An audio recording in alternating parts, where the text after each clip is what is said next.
nombre es Fernando López de Silares, he dedicado mi vida a la energía, ¿no? Llevo 45 años trabajando en el mundo de la energía, soy socio del Centro Riojano, soy riojano, soy jarrero y organizamos todos los años aquí en el Centro Riojano las Jornadas de la Energía. En esta ocasión estamos por la sexta edición de las Jornadas de la Energía, unas jornadas que empezamos en el 2019, en un momento en que la demanda, digamos, de energía seguía creciendo, que el debate energético estaba de máxima actualidad y que la energía se estaba metiendo ya en nuestras vidas, ¿no? El objeto realmente de organizar estas jornadas simplemente era el divulgar la cultura de la energía, ¿no? Vamos, como decíamos, por la sexta edición, que la vamos a hacer ahora a continuación. En esta ocasión hemos cambiado el formato, en vez de ser una charla, una conferencia sobre un tema energético en particular, como hemos hecho los años anteriores,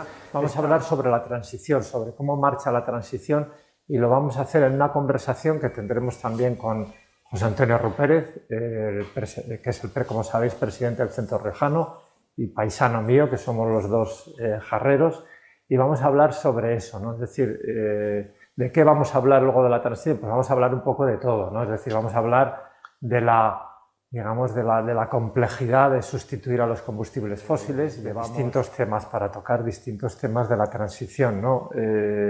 Vamos a empezar también un poco hablando de que, sobre todo desde la segunda parte, ¿no?, del siglo XX, ¿no?, y el siglo XXI, el mundo ha tenido un crecimiento espectacular, ¿no? También apoyado, aparte del económico, apoyado por el aumento de la población. Pensar que el aumento de la población desde el año 1950 se ha multiplicado por 3, por más de 3, por 3,2 exactamente. Esto quiere decir que la demanda de energía ha crecido muchísimo, el crecimiento de la economía ha subido, pero todo este crecimiento ha venido basado en el consumo de combustibles fósiles, ¿no?, que efectivamente han traído unos niveles de bienestar impensables, ¿no? El problema de esto es que estos combustibles, pues efectivamente han provocado una contaminación muy importante en la atmósfera, ¿no?, sobre todo culpa de los países desarrollados fundamentalmente, y estos países también son los que tienen que liderar este proceso de transición en esta sustitución de los combustibles fósiles, que al final es el objeto de la transición,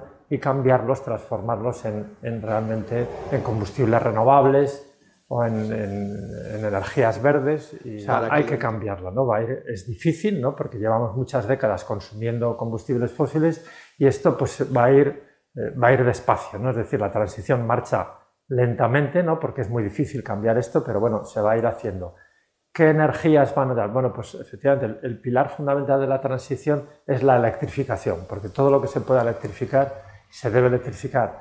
La electricidad es muy eficiente. El problema es que hay aplicaciones que son muy difíciles de electrificar, como el calor de alta temperatura, es decir, de la industria pesada.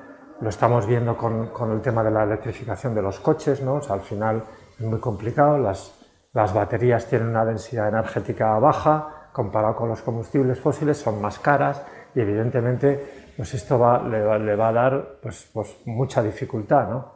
Tenemos también otros tipos de energías. Allá donde no pueda llegar la electricidad vamos a poder contar con los combustibles renovables, con los gases renovables, que ahí tenemos al hidrógeno, tenemos al biometano. Es decir, que la electrificación no va a ser la única fuente en la que se va a sujetar la transición, sino que van a aparecer otras energías que no van a ser electrones, como en el caso de la electricidad, que van a ser moléculas, como que decíamos los combustibles renovables líquidos, el hidrógeno, el biometano, ¿no? Y también la energía nuclear. Tened en cuenta que aquí en España tenemos 7 reactores nucleares, ahora mismo hay un acuerdo para realmente cerrarlos, ¿no? Pero la energía nuclear es necesaria, o sea, es necesaria porque realmente va a apoyar la transición energética, porque hasta que realmente las energías renovables y el almacenamiento sean capaces de sujetar el sistema energético, por lo que creo que realmente al final se extenderá el plazo de las nucleares, que es una energía limpia, que no tiene emisiones de CO2 y que la prioridad que tenemos nosotros sobre todo es reducir emisiones, o sea, pensar que las emisiones siguen creciendo, estamos batiendo cada año récords, todavía se hacen, llegamos incluso a tener récords de consumo de carbono en el mundo, entonces necesitamos también energías que, aunque no sean verdes, sean capaces de reducir emisiones. O sea, está claro que necesitamos energías verdes, pero no solo importa lo verde, o sea, necesitamos energías limpias que reduzcan emisiones, ¿no? Y ahí nos entra la energía nuclear. Al final va a ser, hemos estado basados estos años en los combustibles fósiles, en un tipo de energía que realmente contiene carbono, y todo lo que contiene carbono se quema, arde, produce calor y produce contaminación, porque ese carbono acaba en la atmósfera. Y ahora tenemos otras energías que, digamos, que no tienen carbono, ¿no? o tienen un carbono neutro, que vamos a necesitar para sustituir a los combustibles fósiles y complementar a la electricidad, porque la electricidad, repito, no va a poder llegar a todas las aplicaciones, vamos a necesitar otras cosas, vamos a necesitar moléculas, ¿no? Y de esto un poco pues vamos a tratar. Luego trataremos también de temas como la situación de Europa, ¿no? Esta pérdida de la competitividad industrial, ¿no? Con el foco tan grande que ha tenido la Comisión Europea, ¿no? En las medidas de sostenibilidad, que al final están suponiendo, pues sobre todo para la industria, pues una pérdida importante de la competitividad. Vamos a hablar de estas cosas, ya no cuento más, ¿no? que he contado mucho, pues, y lo vamos a ver en la jornada y lo podréis ver, ¿no? Pues muchas gracias por las conferencias que nos das aquí en el Centro Riojano, siendo riojano tú. Sí, pues muchas gracias, que además cuento hoy voy a contar con la ayuda del presidente, de José Antonio, y espero que os guste y podamos repetirlo.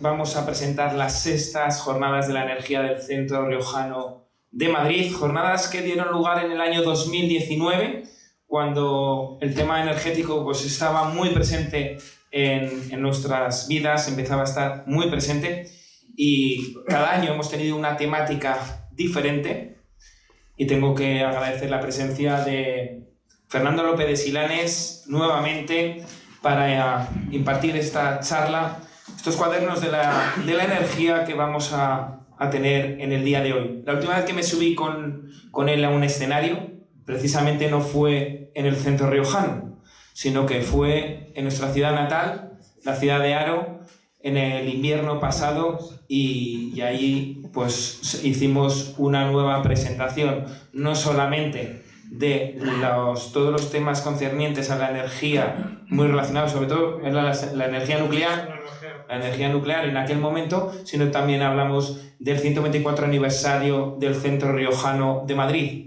Tenemos que recordar que estamos a las puertas, en el mes de marzo, de esa cifra casi redonda de los 125 años. Pues la transición energética es un cambio global y progresivo para cambiar un sistema energético basado principalmente en combustibles fósiles por un sistema sustentado en fuentes de energía renovables y bajas en carbono. En esencia, es una transformación profunda de cómo producimos, distribuimos y consumimos la energía. La transición energética no es una opción, sino una necesidad urgente por varias razones. Luchar contra el cambio climático. Los combustibles fósiles son los principales responsables del calentamiento global, y la transición busca limitar el aumento de la temperatura global, tal como establece el Acuerdo de París, que me acuerdo en la primera charla que dimos en el año 2019, también con José Luis López de Silanes, que estuvimos hablando de estos temas, del Acuerdo de París concretamente. Segundo, el agotamiento de los recursos. Los combustibles fósiles son finitos y su extracción genera conflictos geopolíticos. Problemas de contaminación local. La quema de combustibles fósiles causa contaminación del aire en las ciudades, lo que provoca enfermedades respiratorias y cardiovasculares. Seguridad y autonomía energética. Los países que dependen de la importación del petróleo y gas son vulnerables a la volatilidad de los precios, a las crisis geopolíticas, que ahora muy presentes a nivel global. Generar energía localmente aumenta la independencia energética. Y luego la oportunidad económica. Las energías renovables, la eficiencia energética y las nuevas tecnologías verdes son sectores de enorme crecimiento, de oportunidades de negocio y, cómo no, de creación de empleo. Pero el cambio no está exento de obstáculos. Se requieren inversiones millonarias en las nuevas infraestructuras. Se debe de garantizar un suministro estable 24/7, que evite la intermitencia de las fuentes renovables. Las nuevas tecnologías verdes requieren minerales críticos cuya cadena de suministro puede ser problemática, y también necesitamos planes de transición justa para evitar el impacto social y laboral de la reconversión. En resumen, la transición energética es un cambio de paradigma histórico que busca conciliar el desarrollo humano con los límites del planeta. Es un proceso tecnológico, económico y social complejo, pero esencial para construir un futuro más sostenible, seguro y próspero. Nuestros ancestros, los neandertales, hace ya varios cientos de miles de años utilizaban el fuego habitualmente, ¿no? Como una fuente de energía, pero bueno, como una fuente de luz y calor. Tiempo después aprendieron a utilizar el fuego para calentar los alimentos, es decir, para cocinar. Y este fue uno de los primeros y grandes avances de la humanidad, porque nos llegó a cambiar el cuerpo humano. Pero lo que no sabían los neandertales era que el fuego, esto doy fe de ello, para que veáis que esto es lo que no tenéis en la diapositiva, que el fuego es una reacción entre el carbono de las ramas y los arbustos que recogían y el oxígeno del aire. Y tampoco ellos sabían que ese carbono que está digamos, en la vegetación, había sido captado del aire en forma de gas, de un gas que hoy conocemos como CO2, ¿no? Gracias al proceso de la fotosíntesis. Y luego, ese carbono realmente tampoco sabían que ese carbono se quedaba luego fijado en la estructura de la planta o del árbol en forma de un hidrato de carbono, como consecuencia de la reacción del carbono con el agua que absorbían las raíces. Y por supuesto, además desconocían también que el fuego, además de producir calor, produce CO2, de forma que el carbono que había sido captado por la vegetación volvía a la atmósfera, cerrando el ciclo biológico del carbono, un ciclo neutro, que es lo que se emite por lo que se capta. Ahora vamos a pasar a la atmósfera. Llamamos atmósfera a esa masa de gases que rodea la Tierra, ¿no? Que está formada en un 99% por oxígeno y nitrógeno, y que es la responsable de que podamos vivir, gracias a su capacidad para retener el calor. Mirad, esto es sencillo, ¿no? O sea, el Sol, ¿cómo es el efecto? El Sol calienta la Tierra, esa radiación solar llega a la Tierra, rebota, y ese calor, antes de salir, parte de ese calor es retenido por la atmósfera. Y eso es lo que conocemos como el efecto invernadero, que hace posible que haya vida en la Tierra por ese calor, ¿no? Pero no fue, digamos, hasta mediados del siglo XIX, cuando los científicos descubrieron que el oxígeno y el nitrógeno, que forman, hemos dicho, el 99% de la atmósfera, no eran los responsables de retener el calor, precisamente, sino que era el 1% de gases que componen la atmósfera, el otro 1% los que son responsables de retener el calor. Y entre ellos tenemos ahí a los más conocidos, el CO2 y el metano, el CH4, cuya concentración depende de las emisiones de gases de efecto invernadero, ¿no? En ese 1% también hay otros gases, está el ozono, el óxido de nitroso, los gases fluorados y también el vapor de agua, ¿no? El vapor de agua es un gas de efecto invernadero, y esto lo podemos comprobar fácilmente porque los días de invierno nublados hacen unas temperaturas más suaves que los días despejados, ¿no? El origen, en definitiva, el origen de la historia de la energía en la era de los neandertales, que es la que hemos comentado, pues es parecida, ¿no? O sea, tiene una analogía con la historia de la energía moderna, que está basada por una parte en la sustitución de los hidratos de carbono, esto que decíamos que está incrustado en lo que es la estructura de las plantas, y los hidrocarburos, ¿no? Y por otra parte, en que comparten además el mismo ciclo de carbono. Ya hemos visto antes cómo era el ciclo de carbono que hacían ellos, y vamos a verlo porque lo comparten. mirad, los combustibles fósiles, es decir, el carbón, el petróleo y el gas, tienen una cosa en común, y es que contienen carbono. Y como contiene carbono, cuando se queman, producen calor, de la misma forma que los neandertales cuando quemaban las ramas y los arbustos, ¿no? Es decir, arden ambos, hidratos y hidrocarburos, porque tienen carbono. Pero además, como hemos dicho, comparten el mismo ciclo de carbono. Mira, los combustibles fósiles se encuentran en la naturaleza en el interior de la Tierra, ¿no? Y su origen se remonta a otra época geológica, hace millones y millones de años, ¿no? Su origen está pues, en el resto de restos de hojas, de vegetación, de ramas, de arbustos, de árboles, sedimentos, es decir, de todo aquello que es materia orgánica que contiene carbono, ¿no? Bueno, pues bien, esa materia orgánica, mediante la acción combinada de la presión, la temperatura y las bacterias, en un proceso que ha durado cientos, millones y millones y millones de años, se ha ido transformando y almacenando en el interior de la Tierra en forma de yacimientos.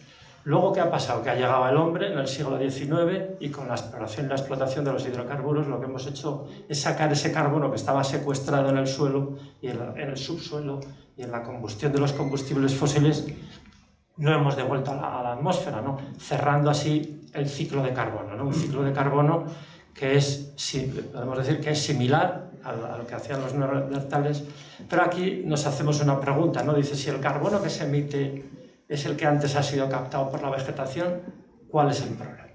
Porque al final hacemos lo mismo que los neandertales. Y esto lo dejo para si alguien quiere comentarlo. ¿Cuál es el problema? Y el problema lo vamos a resolver a velocidad. El problema es que la materia prima con la que se han formado los combustibles fósiles capturó ese carbono de la atmósfera durante millones y millones y millones de años. Y lo que estamos haciendo, sobre todo en las últimas décadas, ¿no? Prácticamente después de la Segunda Guerra Mundial, es consumir una gran cantidad de combustibles fósiles. Lo que estamos haciendo es devolver a la atmósfera de una manera acelerada todo ese carbono que se ha cogido durante millones de años, ¿no? Lo que está provocando una concentración del carbono en la atmósfera. De hecho, desde la época preindustrial, que se considera pues, mediados del siglo XIX, la concentración de carbono en la atmósfera ha subido un 50%. Y es esa elevada concentración de carbono en la atmósfera lo que conocemos hoy como cambio climático, ¿no? ¿Y qué es lo que pasa? Pues las consecuencias las estamos sufriendo ya. Hay un aumento de los fenómenos meteorológicos extremos. Hay una pérdida de la masa glaciar, ¿no? En el último trienio, ¿no? Se ha perdido más masa glaciar que nunca. La temperatura de los océanos sube, el nivel de los mares sube y sigue avanzando el calentamiento gradual de la Tierra, ¿no? De hecho, el último decenio, desde el 2014, ha sido el más cálido de la historia desde que se tienen registros, ¿no? De seguir probablemente esta evolución, pues probablemente en 30 o 40 años quizá España pues, llegue a las temperaturas que hay en Arabia Saudita o Qatar, en fin, estas, ¿no? Y entonces, ¿qué podemos hacer para combatir este problema? Dice, pues lo bueno es que tenemos una solución, que sabemos lo que hay que hacer. ¿Y qué es lo que hay que hacer? Pues hay que invertir en reducción de emisiones al menor costo posible todo lo que se pueda, porque la prioridad es reducir emisiones. Para ello, hablamos mucho de las energías verdes, de la importancia de lo verde, que la tiene, por supuesto, ¿no? Pero no solo importa la verde, necesitamos todas las energías que sean capaces de reducir emisiones, ¿eh? O sea, la prioridad es la reducción de emisiones. Pero de todas formas no acaba con el problema, porque tenemos que tener en cuenta además un par de cuestiones adicionales, ¿no? Primera, que el CO2, que representa aproximadamente el 80% de los gases de efecto invernadero, de sus emisiones, se mantiene en la atmósfera durante cientos de años. Entonces, ¿qué problema viene ahí? Que aunque empecemos a reducir emisiones en el mundo dentro de unos años, que probablemente no van a ser muchos, la concentración de carbono va a seguir incrementándose, con lo cual cualquier reducción de emisiones que se haga por poco todavía es más importante, porque ese carbono se va a quedar en la atmósfera cientos de años, ¿no? Y luego no podemos olvidar tampoco que la atmósfera no tiene fronteras. El CO2 cuando llega a la atmósfera se mezcla, va a través de las corrientes de aire, pues va pasando de un hemisferio a otro, va dando vueltas Quiere decir que el CO2 es global. ¿Y por qué es global? ¿Qué quiere decir eso? Pues lo que tenéis ahí en la diapositiva, ¿no? Hemos hecho un guiño a La Rioja, ¿no? Y a Haro también, ¿eh? Sí, está cerquita. ¿Y esto qué quiere decir? Pues que, mira, aunque alcancemos mañana, aunque fuera el caso que alcanzáramos mañana las emisiones netas cero en la Unión Europea, ¿no? El impacto que habría por el clima sería nulo, prácticamente imperceptible, si el resto del planeta no apoya. Es decir, que si lo hacemos nosotros no vale para nada, ¿no? Y bueno, y esto es lo que os quería contar, ¿no? Un poco lo que quería decir es que estamos haciendo lo mismo que hacían los neandertales con la energía. Es decir, estamos quemando un carbono que está captado por la vegetación para producir energía y luego devolvemos ese carbono a la atmósfera. Pero con consecuencias distintas, ¿no? Porque, como hemos visto, ¿no? Realmente en la fase nuestra, pues esa aceleración de carbono que hemos mandado a la atmósfera en los últimos meses, pues ha provocado realmente esta concentración de carbono, ¿no? Fijaros que, o sea, prueba de ello es que a día de hoy todavía no hemos sido ni siquiera capaces de sustituir el carbón por el gas, que realmente es fácil, es una sustitución fácil. Pero no es que no hayamos sido capaces de sustituir el carbón por gas, es que cada año se siguen alcanzando récords del consumo en el mundo de carbón. O sea, todos los años se alcanza un nuevo récord. O sea, que estamos ahí. Por eso digo que ¿cómo marcha la transición? Pues por una parte lentamente y por la otra parte pues marcha a diferentes velocidades. Es decir, que los países desarrollados sí que van por delante, porque ya tienen un consumo de carbón menor. Detrás vienen los países emergentes, que los países emergentes la prioridad no es la sostenibilidad ambiental en absoluto, la prioridad es crecer, desarrollarse y aumentar el nivel. Y para eso pues tienen que consumir mucho carbón, que es lo que está pasando. Sustituir esto en 4 días, ya me diréis si es posible, ¿no? O sea, quiero decir que esto, por eso digo que yo no soy pesimista, pero lo que quiero decir es realismo, porque esto no lo cuenta nadie. O sea, quiero decir, la tarea que tenemos, que es descomunal, el esfuerzo que hay que hacer, el esfuerzo inversor, o sea, es tremendo, ¿no? O sea, quiero decir que este es el problema. Y se conseguirá, pero tardará muchos años, porque sustituir eso ya lo veis, o sea, esto nos cuenta que poniendo renovables lo vamos a solucionar, pero bueno, ni por el forro, ¿no? O sea, quiero decir, y fijaros incluso que, bueno, tenéis ahí, o sea, desde que se firmó el protocolo de Kioto, la demanda que empieza un poco ya pues, con la transición, la demanda de combustibles fósiles ha crecido un 50% y sigue. Yo sobre todo lo que digo es lo dificultoso que es, ¿no? Es decir, que realmente es muy difícil cambiar un sistema energético que ha estado durante muchas décadas, se consagra, pero pasarán muchos años. ¿Y tú crees, Fernando, que después del año 2050 seguiremos todavía consumiendo combustibles fósiles? Pues como te decía, como puedes entender, por supuesto que sí, y en grandes cantidades. Es decir, solo el consumo de carbón disminuirá significativamente, ¿no? Probablemente a la mitad, esto ya pues, tampoco se sabe bien. Pero bueno, quiero decir, solo el carbón, ¿no? Mira, por lo que respecta al petróleo y al gas, hay que contaros a la Agencia Internacional de la Energía, que es el organismo más prestigioso del mundo en el campo de la energía, pronosticaba hasta hace 2 semanas que con las políticas actuales se llegaría al pico de combustibles fósiles en torno al 2030. Y la del gas pues, subirá más todavía, ¿no? Como al 20%, o sea, al 2050, porque el gas es distinto al petróleo. O sea, el gas es un actor clave de la descarbonización. El gas natural es metano, CH4, tiene solo un átomo de carbono y realmente es el combustible fósil más ligero, el que menos contamina. Entonces, la labor del gas en la transición es descarbonizar, que quiere decir en este caso sustituir a combustibles fósiles más pesados y que contaminan por más ligeros, que es el propio gas. Eso es descarbonizar. Porque descarbonizar no es llegar a cero, que llegará, es ir reduciendo combustibles pesados por más ligeros, y es un actor clave de la estrategia. Y esto, ¿por qué viene motivado? Pues sobre todo volvemos a lo mismo. Viene motivado fundamentalmente por los países emergentes. El 80% de ese crecimiento es de los países emergentes. Y ahí está en cabeza por los que son ahora los primeros, China y la India. Ahí tenéis el crecimiento que ha habido de la demanda en distintas regiones. India tiene el mayor crecimiento. O sea, India es un país que ya ha pasado de habitantes a China, que ya lo ha pasado, y está siguiendo exactamente su camino a distancia, porque China va muy alejado, ¿no? Entonces tiene ahí unos crecimientos que ya subió pues, prácticamente un 5% la demanda de energía, que es un montón. China sigue creciendo, ¿no? Está casi en un 3%.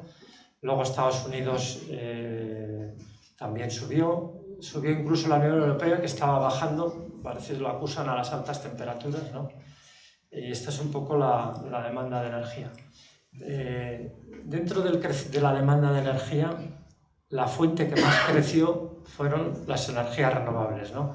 Y prueba de ello es, pues, efectivamente, las grandes inversiones que está haciendo en todo el mundo en instalar pues, nuevas energías renovables, que hace que realmente que sean la mayor parte del crecimiento nos viene de las renovables. Pero ojo que, como decíamos antes, el gas, actor clave en la descarbonización, va con un 28% de crecimiento, ¿no? Y por lo que decíamos, pero fijaros otra cosa, los combustibles fósiles tienen ahí un 54%. ¿Qué quiere decir ese número?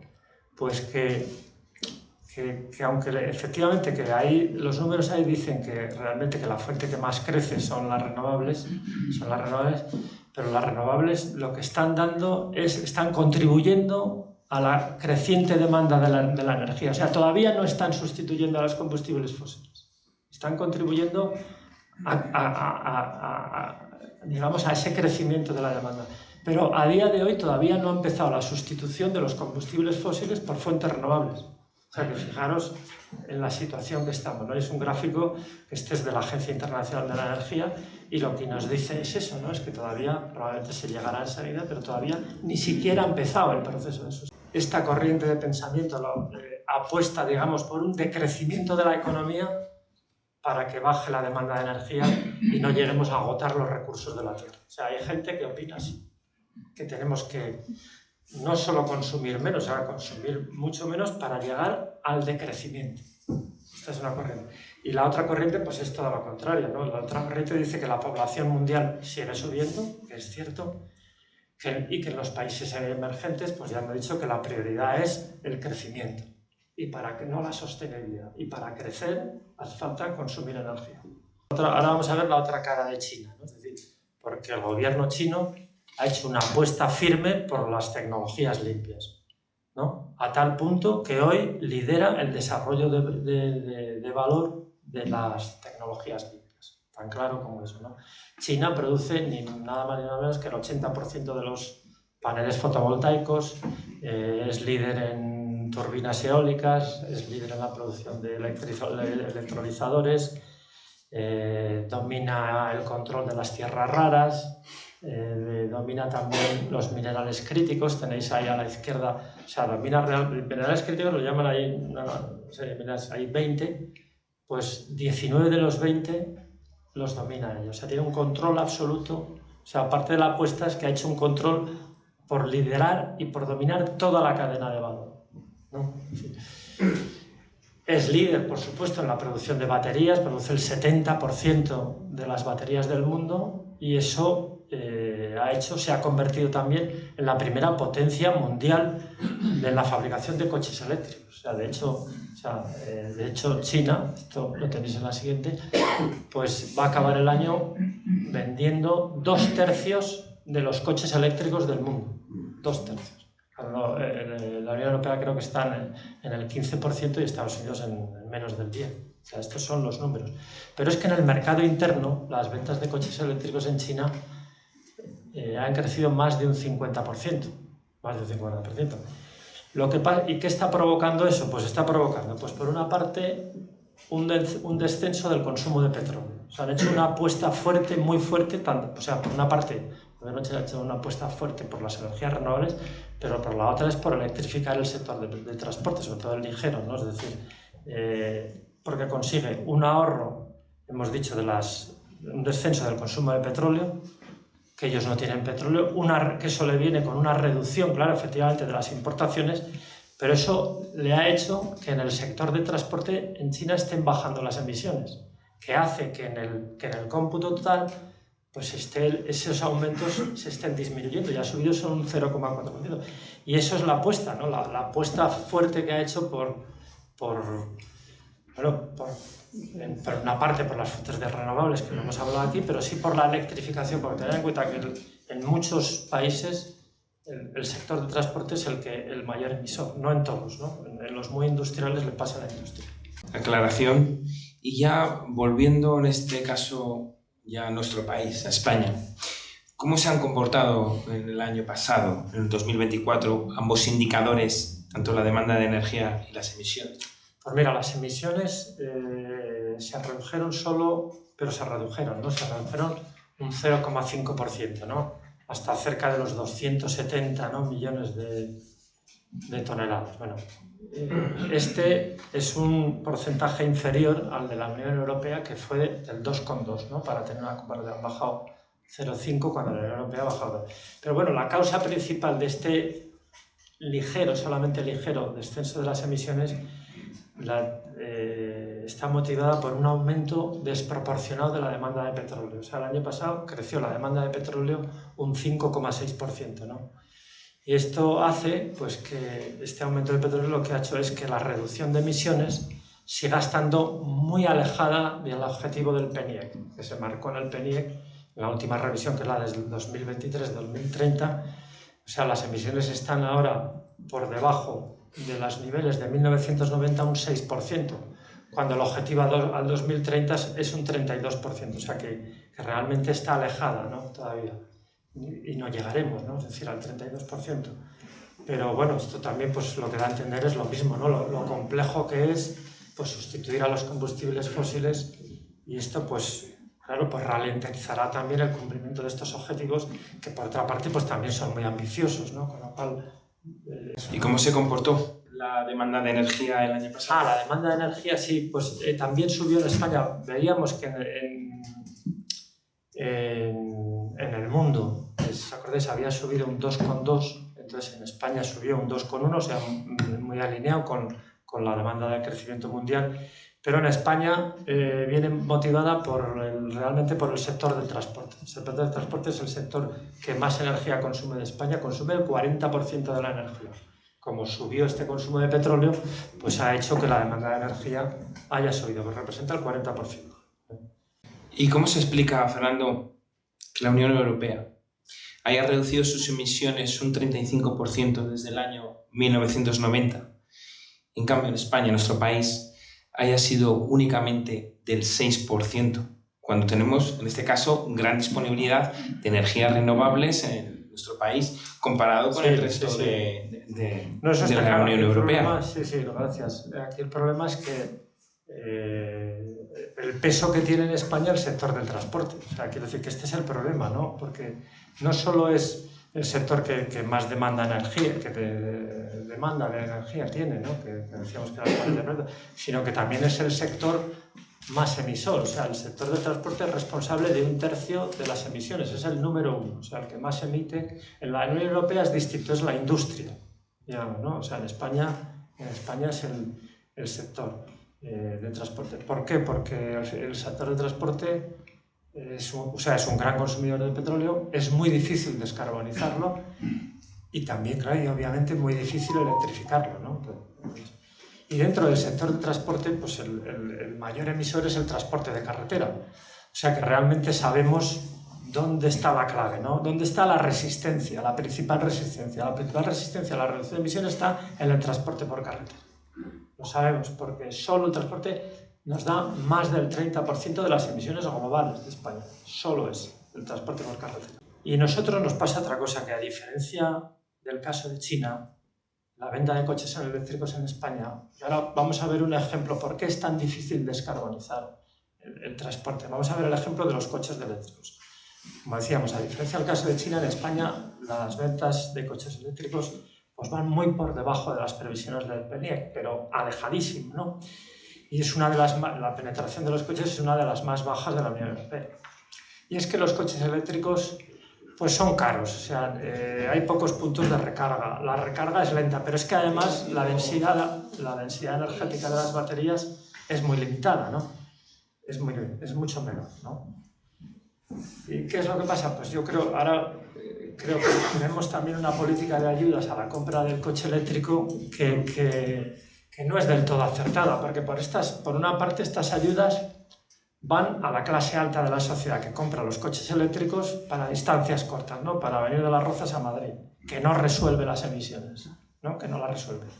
Pero no solo que no las resuelva, ¿no? Sino que las empeoran, porque tenemos el caso de los híbridos enchufables, ¿no? que se están vendiendo obviamente más que los coches eléctricos, tienen subvención, porque realmente el 90% pues funcionan con el motor de combustión, ¿no? Es decir, cuando se hacen trayectos de más de 50 kilómetros y como llevan una batería, pues lo que pasa es que consumen más. Es decir, que no solo no resuelve el problema, sino que lo empeora, ¿no? De hecho, tenemos el dato de Repsol, la venta de combustibles en España actualmente es superior a la del 2019, cuando debía ser menor. Es superior. Y por otra parte, estas ayudas ¿a quién favorecen? Pues favorecen a los fabricantes norteamericanos y a los asiáticos. 8 de ellos están en el top 10 de eléctricos en España. 8. Y los otros 2 son de la Unión Europea. O sea que es que además, y está el Tesla Model 3, está en cabeza, ¿no? Pero hay 8 en el top 10. ¿Qué quiere decir? Que las ayudas encima se nos van fuera de la Unión Europea. Tan claro como eso, ¿no? Y al final, pues todos estos datos dicen que, yo no digo que lo hagamos mal, pero que no estamos haciéndolo todo bien, ¿no? Es decir, que hay algo tal. Y yo creo que aunque al dinero público no se le puede exigir una rentabilidad económica, como es lógico, pero sí que al menos le deberíamos exigir una rentabilidad en términos de reducción de emisiones. O sea, ya que damos dinero, pues que se fomente la reducción de emisiones, ¿no? Pero no se fomenta, sube. O sea, yo creo que es porque tiene una rentabilidad negativa. Yo creo que si de verdad queremos reducir emisiones, pues necesitamos una política de ayuda más abierta, más flexible, que pueda incluir a coches pequeños y medianos de bajas emisiones y que pueda llegar eso a todos los bolsillos. Porque lo otro va a la alta sociedad, digamos, dicho así, ¿no? Los coches eléctricos. Y Fernando, ya que estamos hablando del tema de la movilidad, ¿no? Hay mucha gente que está esperando, como bien sabes, al hidrógeno como alternativa del coche eléctrico. Dada tu experiencia y todo tu bagaje, ¿tú crees que el coche de hidrógeno va a poder competir con el coche eléctrico? Pues yo creo que no. O sea, sinceramente no. O sea, el hidrógeno pues tendrá otros nichos, ¿no? Es decir, pero tiene de entrada 2 grandes desventajas, ¿no? Que penalizan mucho la rentabilidad de los proyectos. Por una parte, pues el hidrógeno requiere mucha energía para su producción, ya que la electrólisis no es un proceso muy eficiente, se necesitan como 55-60 kilovatios hora para producir 1 kilo de hidrógeno, pues se necesita mucha energía porque la molécula de agua es muy estable, o sea, hay que romperla para producir hidrógeno. Y luego, por otra parte, el hidrógeno pues es un gas ligero, es el elemento número 1 de la tabla periódica y tiene una densidad energética muy baja. Esto lo hemos puesto otros años, que son las densidades energéticas. No está la del uranio, que es récord mundial, pero para que veáis, es decir, por ejemplo, un coche de gasolina, la gasolina tiene 7 veces la densidad energética más alta que el hidrógeno a 700 bares. Porque no quiero decir nada. Con lo cual, pues esta es una desventaja clara que tiene de cara a la movilidad, a la competencia con los coches eléctricos, ¿no?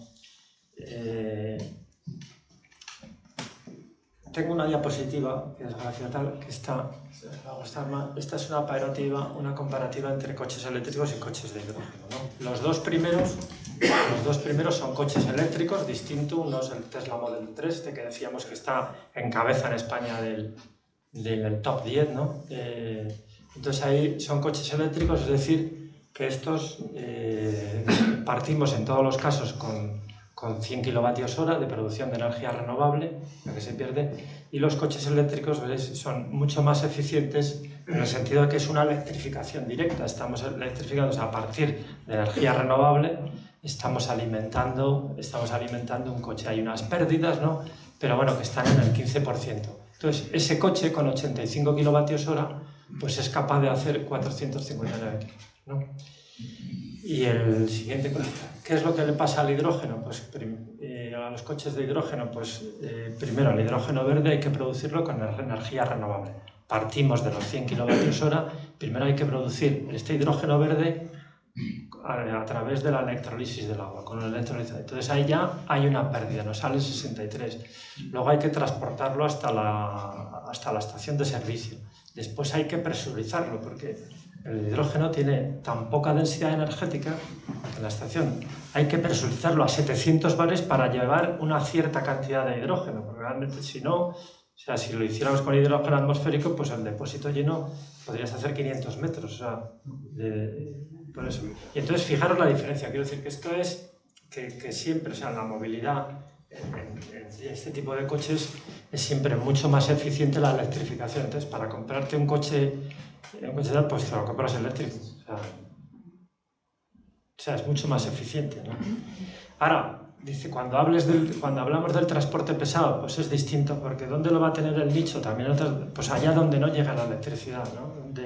Por ejemplo, pues en camiones de gran capacidad, de larga distancia, ¿no?, que ya el peso de las baterías le haga ya poco eficiente el transporte, ¿no? Porque claro, quiero decir, las baterías tienen muy poca densidad energética, menos todavía, y en un camión de estos de 40 o 50 toneladas, pues tendrían que llevar unas baterías tremendas que no le penalizarían, ¿no? O sea, ya tiene que ser efectivamente el transporte pesado. Aunque ahí van a tener también la competencia, tendrá el hidrógeno, pero que habrá camiones de hidrógeno, autobuses grandes de larga distancia, no en las ciudades eran eléctricos los coches, pero en estos de largas distancias probablemente pues podrán ser, pero tendrán ahí la competencia de los combustibles renovables, ¿no? Pero bueno, ahí sí que entran, o sea, en realidad, pues,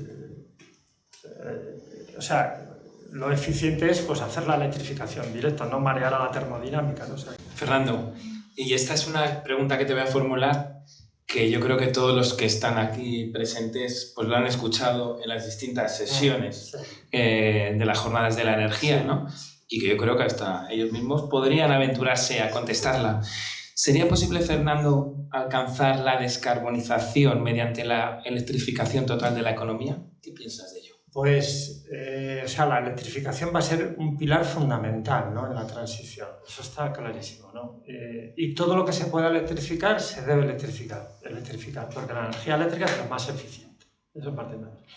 Pero no va a ser la única solución la electrificación, ¿no?, porque al final hay aplicaciones de combustibles fósiles, como hemos hablado ahora en el transporte pesado, bueno, el transporte marítimo, en el transporte en la aviación, ¿no? Es decir, que no se van a poder electrificar. O sea, hay aplicaciones también cuando hablamos de los procesos industriales de calor, a partir de los 400 grados es muy difícil electrificarlo, ¿no? Es prácticamente imposible, ¿no?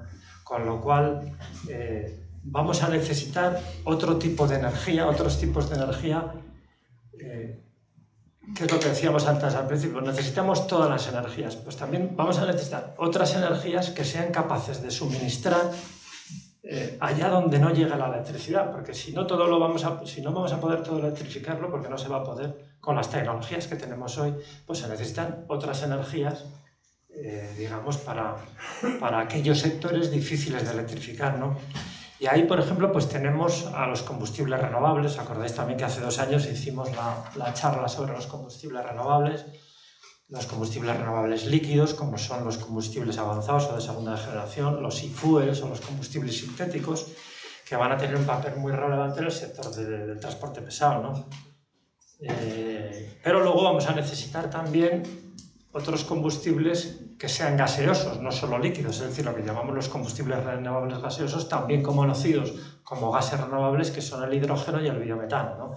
El hidrógeno ya hemos hablado de que cuando compita con la electricidad le va a ser muy difícil vencer a la electricidad, y el hidrógeno pues tendrá un hueco allá donde no llega la electricidad. De todas formas, todavía es una tecnología incipiente, es cara hoy en día y bueno, que necesita tiempo para desarrollarse. Probablemente a corto plazo el uso del hidrógeno verde estará en sustituir al hidrógeno gris, que le llamamos, que es el hidrógeno fósil, o sea, a los consumos actuales que hay de hidrógeno. En España, por ejemplo, consumimos 600.000 toneladas de hidrógeno, en el mundo casi 100 millones. El hidrógeno fósil, el hidrógeno gris, pues se utiliza para cosas muy importantes, como para la producción de amoníaco para fertilizantes, que es muy necesaria. Se usa también en la industria del refino para hidrogenar los hidrocarburos y también para la producción tanto de amoníaco como metanol para la industria química. O sea, el metanol y el amoníaco son base de muchos compuestos químicos, ¿no? Es la forma de entrar, digamos, en el mundo de la petroquímica.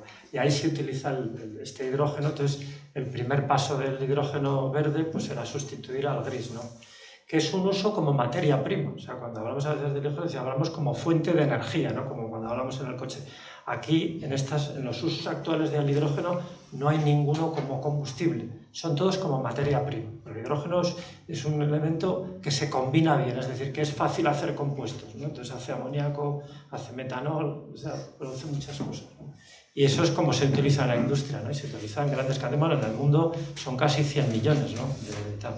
Y luego está, por otra parte, está el biometano, que sí que tengo esta es una gráfica de Nagas de mis tiempos, que no sé si estará revisada, ¿no? Pero bueno, de cómo se produce. Pero el biometano es otra cosa, es decir, es una tecnología madura, tiene un futuro realmente prometedor. Tú puedes sustituir hoy en día gas natural por biometano y no tienes que cambiar nada, ni la caldera, ni la tubería, absolutamente nada. O sea, quiero decir, realmente eso pues va a hacer un favor, ¿no? Quiero decir, en la transición, porque en todas las cosas hay que gastarse dinero. O sea, si montas paneles o si montas tal. Sí, por el biometano tiene los mismos usos, ¿no? Se puede meter en la red de gas, se puede meter en los almacenamientos, luego tenemos capacidad, ¿no? Los números dicen hasta incluso sustituir el 50% del consumo de gas. Es decir, no va a haber biometano. Cierto que en España pues todavía tenemos muchas plantas, pocas plantas, y una aplicación, por ejemplo, importante cuando hablamos de no gastar, por ejemplo, es el sector de la calefacción, sobre todo en edificios, ¿no? Imaginaros los edificios que hay en España, pues todos estos que consumen casi todos, bueno, todo gas, bueno, unos gasóleo, ¿no? Pero bueno, imagínate que todo gas, pues realmente con el biometano, simplemente cambiando el gas por el biometano, tú no tienes que cambiar nada en casa, ¿no?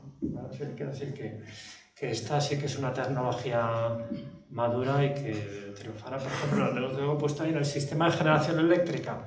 En el problema, por ejemplo, del almacenamiento estacional a largo plazo, pues que no lo dan ni las baterías ni las centrales hidroeléctricas, pues esta es una oportunidad que hay, porque a través de los almacenamientos subterráneos que hay se puede almacenar el biometano, sobre todo en épocas de otoño y primavera, para luego sacarlo en invierno y en verano, que es cuando realmente hace calor o hace frío, es cuando se necesita, ¿no? Sí.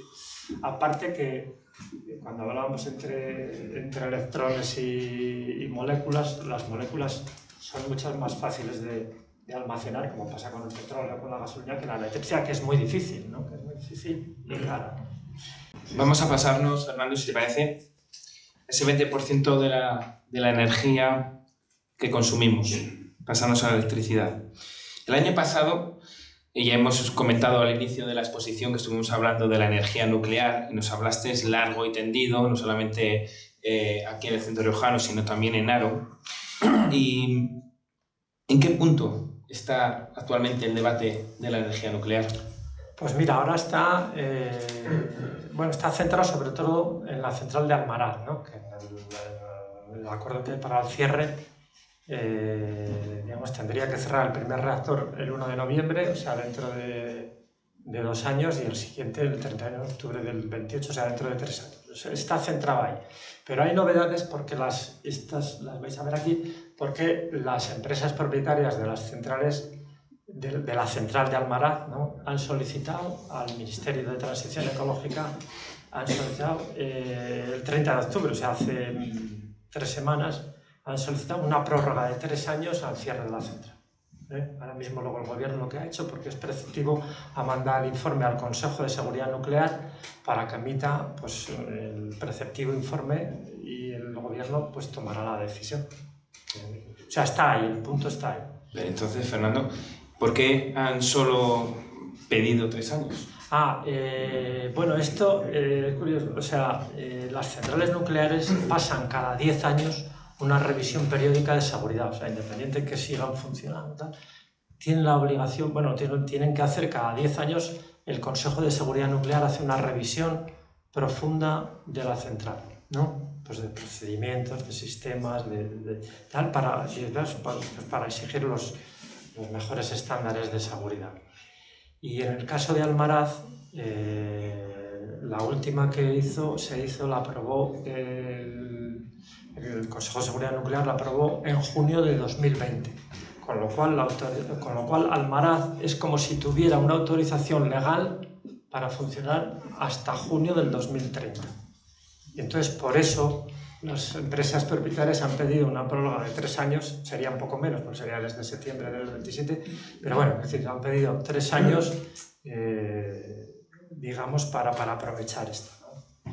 Y bueno, yo creo que sí, bueno, es decir, que también esta prórroga hay gente que la ve también como, sobre todo si se da, ¿no? Quiero decir, como una forma de ganar tiempo, ya que en año y medio habrá unas nuevas elecciones, habrá un nuevo gobierno y el que sea, pues decidirá realmente si se cierran o no. Es decir, que si realmente se da la prórroga, pues la pelota pasará a otro gobierno, el otro o el mismo, quiero decir, pero lo decidirán, ¿no?